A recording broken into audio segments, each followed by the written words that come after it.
In this video, I'm going to share with you one of the most important habits that I built that helped me reduce massively my brain fog after getting COVID long haul and dealing with it for 2 years. And this one breathing technique that's super counterintuitive is the thing that allowed me to recover when nothing else was working. So this technique could be the missing link for you to help clear out that brain fog and get your clarity and focus back. And it might potentially help with a bunch of other symptoms. Not only am I going to share this technique with you, but we're also going to cover a lot of the reasons why you might be experiencing brain fog. And I'll put timestamps down below, so if you just want to skip the technique, you can do that. But I want to warn you that if you don't address the underlying root cause of why you're experiencing brain fog, then you might be treating the symptom and not the cause. So let's get into it. The mind is supposed to be clear, sharp, and focused, and it was built to be able to work for hours and to concentrate and be able to remember things. But if you're watching this video, I bet you struggle to even focus for a couple hours, and you go through most of your days living in some sort of haze. I know this because I've lived it and it sucks. I remember a very scary moment where I walked into a room and I forgot why I was there. This was right after I had gotten sick, and I felt like I was losing my mind. I was losing my memory,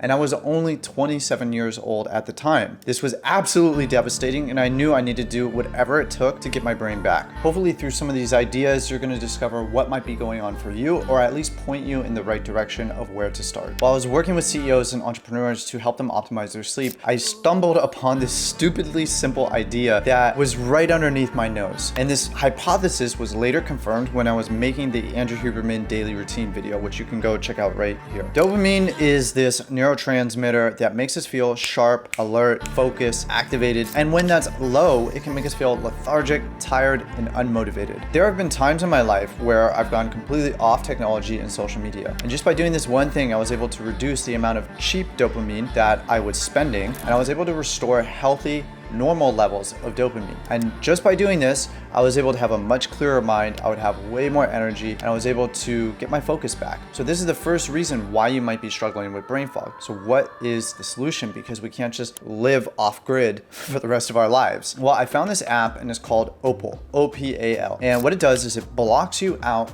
of all the apps that you wanted to. And you can set time limits on it, and then they make it very, very hard to get back in. This has dramatically reduced my screen time and my overall consumption, and I hardly use my phone for social media at all anymore. And it absolutely changed my life, and I cannot recommend it enough. Outside of that, you can go for a 20 to 30 minute morning walk, which is something I talk about all the time. I'm gonna die on this hill because it's gonna naturally increase your levels of dopamine through the sunlight exposure and through the movement. Another free hack that you can do is you can take a 2 to 3 minute cold shower, because the studies have shown that just by doing that, you can increase your dopamine by up to 250%. And one of the last things you can do to increase levels of dopamine is to optimize your sleep and get really, really high quality sleep. Obviously, that's something I talk a lot about on the channel, and there's a whole bunch of other videos that you can go check out where I go more in depth, but I wanna leave you with some counterintuitive ideas that I don't hear anyone else talking about that can really impact your sleep. Because if you're not sleeping well, you're not sleeping completely through the night, and you're not getting highly restorative sleep, then that might be one of the root causes of your brain fog. There's a system in our brain called the glymphatic system, and it's responsible for clearing out waste and toxins in our brain, just like our lymphatic system for the rest of our body. Think of a janitor who comes into the office at night to mop the floors to make sure that everything's clean the next day. Well, that's kind of what's happening in your brain, and the janitor can't do as good of a job as it needs to if your body is busy digesting food. So we can use this strategy called reverse fasting to achieve that mental state of clarity that we're seeking. It's a simple idea. You just move your dinner a little bit earlier, ideally 3 to 5 hours before you go to bed. That way your body has time to digest that food, lower your core body temperature, and bring that blood sugar down. The next thing that you can do to optimize your sleep is take the right type of magnesium. People come to me all the time saying magnesium doesn't work, or I've tried magnesium, and I look at their bottle and it's not the right type. And I've made videos about that on the channel, which I'll link up here as well. The type that I recommend and have been promoting for a long time is Natural Stacks MagTech Magnesium. Has magnesium glycinate, magnesium threonate, and magnesium taurate. It's very, very bioavailable, and it increases my REM scores, and I have crazy dreams, and everyone I give it to, they have the same experience as well. One last unconventional idea to help you optimize your sleep is to take a cool shower before bed. Not a hot shower, not a hot bath. Most people will say that that's the thing that will help regulate your core body temperature, which is going to improve your sleep, which is true, but and a huge but here, is that it doesn't take into account that affects your blood sugar. So when I was wearing a CGM, I watched my blood sugar climb when I took a hot shower or hot bath. And one of the main reasons why people have problems staying asleep throughout the night is because of blood sugar instability. So when I took a cool shower, not a cold shower, you don't have to Wim Hof it and go super hard, but when you take a cool shower, it's gonna neutralize that blood sugar and keep it really stable so that you can sleep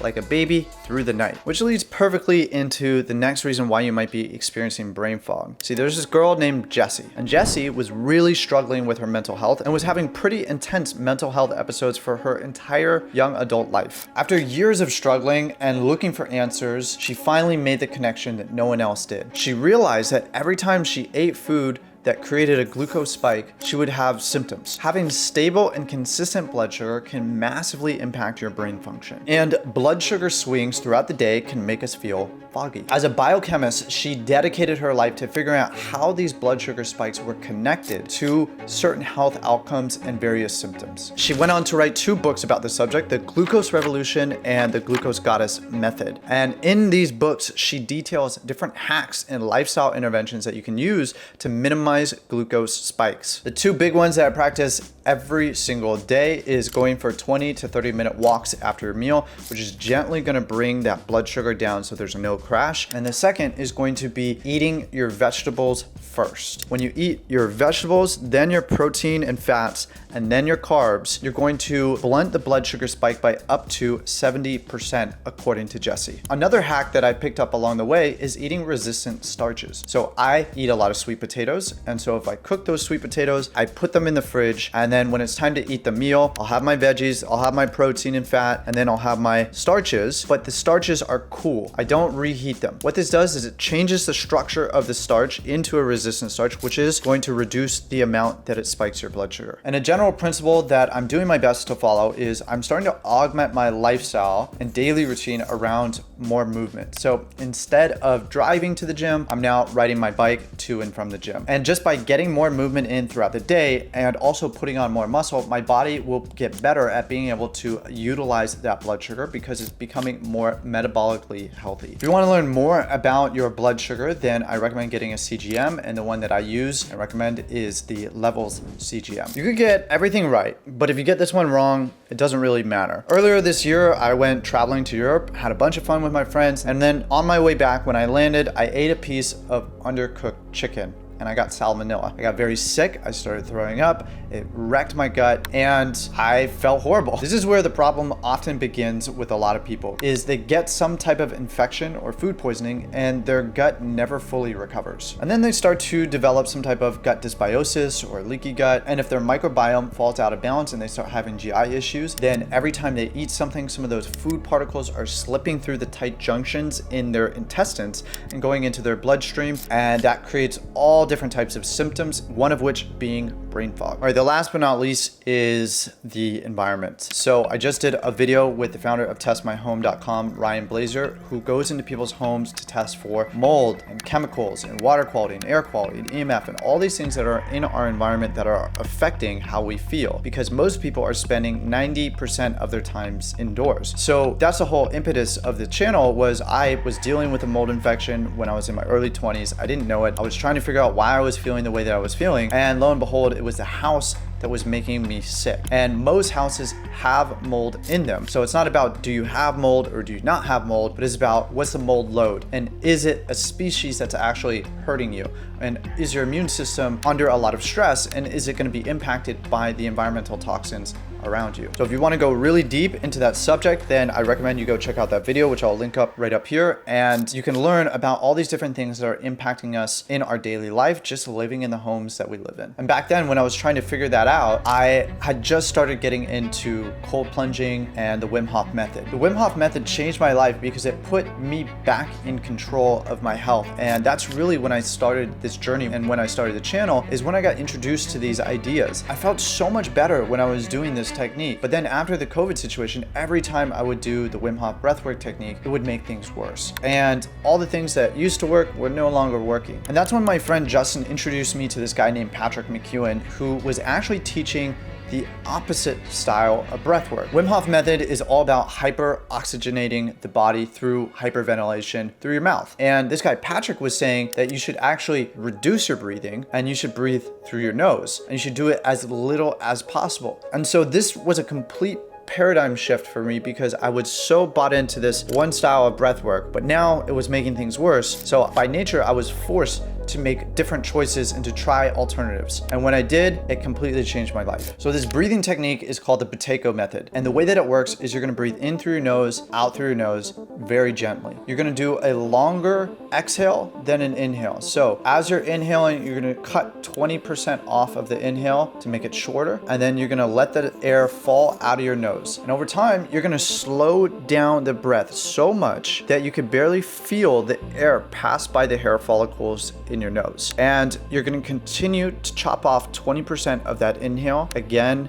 and again and again. And what this does is it creates this air hunger, Patrick calls, where you're almost starving yourself of oxygen because you're not taking very much in. What this does is it's gonna increase CO2 in your body, which is gonna drive oxygen into the cells and into the brain. Then you're gonna put your tongue on the roof of your mouth just behind your teeth, and this is going to relax the nervous system. And when you breathe through your nose, that signals to the body that, hey, we're going into rest and digest. Whereas with Wim Hof, when you're breathing through your mouth, that signals to your body to be in a sympathetic state, which is the stress, fight or flight state. So when you reduce your breathing and breathe less through your nose, you're actually going to relax the body. And when the body shifts into that state, it's going to send more blood flow to the brain as well. By doing this breathing technique 20 minutes a day, twice daily, I was able to get my brain back. I can safely say that when I do it, it reduces my brain fog by up to 70%, which is pretty extreme for just 20 minutes of sitting there doing some breathing. It is uncomfortable to do the breathing, but over time you become more CO2 tolerant, and that's a very good thing. We want that, and Patrick goes into detail around why that's so important. I'll put all the links down below so you can check out his stuff, and you can use the exact guided breathwork